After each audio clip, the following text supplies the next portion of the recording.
I opened the Quran to any page.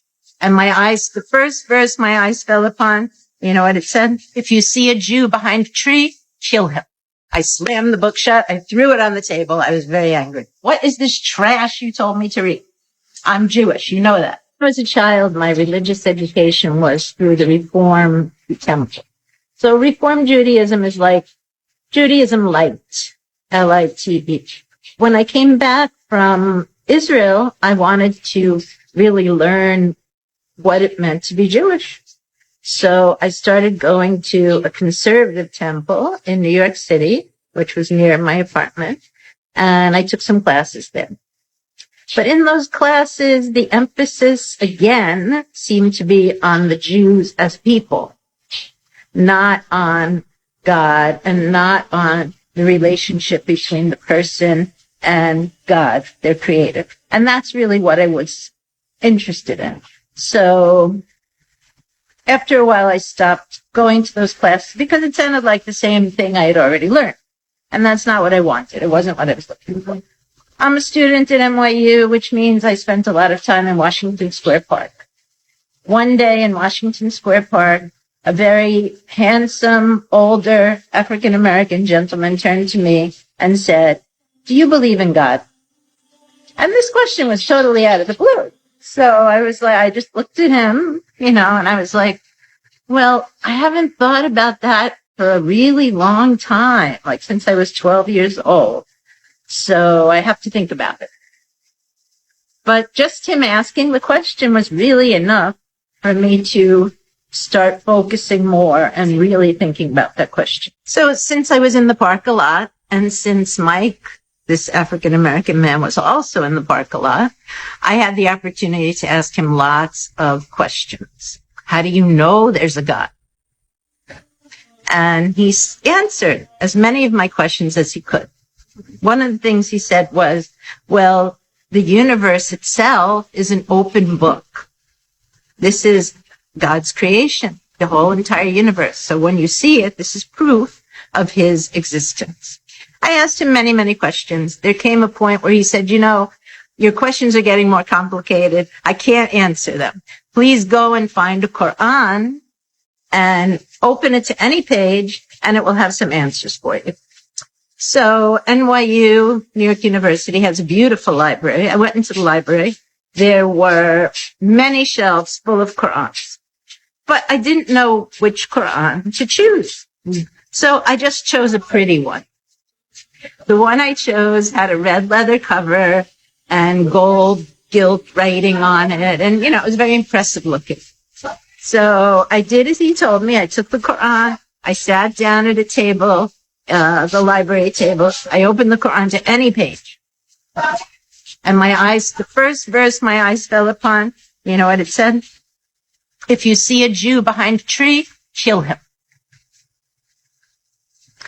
I slammed the book shut. I threw it on the table. I was very angry. When I read this very bad translation, I slammed the Quran shut and I threw it on the table. I went down to the park and looked for Mike because I was really angry.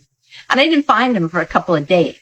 So my anger was stewing inside of me. And when I did find him, I said, what is this trash you told me to read? I'm Jewish. You know that. So this book is telling me that I should kill Jews. He said, well, what Quran did you get? And I described the Quran with the gilt red leather cover, translated in the 1890s by a man named George Sales. So Mike told me, George Sales was a Christian missionary in the Middle East, translating the Quran so that he could bring people to Christianity. He hated Islam and he hated Muslims. Please go to a mosque and get a real Quran. So I did that. I went to the nearest masjid.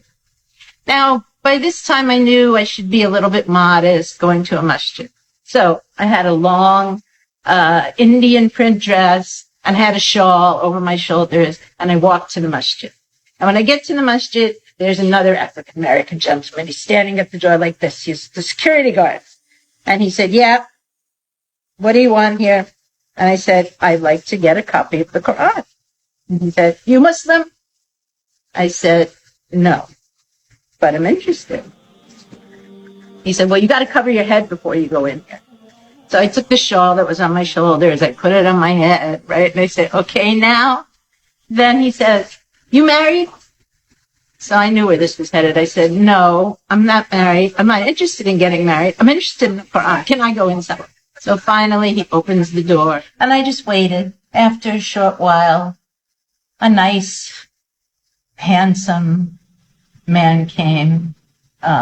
He had his head covered with something. He was dressed like a Bengali, and he sat down and asked me, yes, sister, what is it that you are here for? What would you like? Welcome to our masjid. He was very nice. And I said, I would like a Quran. So he said, okay, we have this Yusuf Ali Quran. It's a good translation. And, of course, the Quran can never be exactly translated. You have to keep in mind that it's in Arabic, and this is the best translation we have. So I was very happy. I took the Quran. I went outside again, took it home with me, and started reading. And it wasn't like any book I had ever read before. It didn't seem to really have a beginning or an end. But what impressed me the most were the verses that were all about nature. After all, I wanted to know about Allah's existence. And my friend had told me that the whole universe is an open book.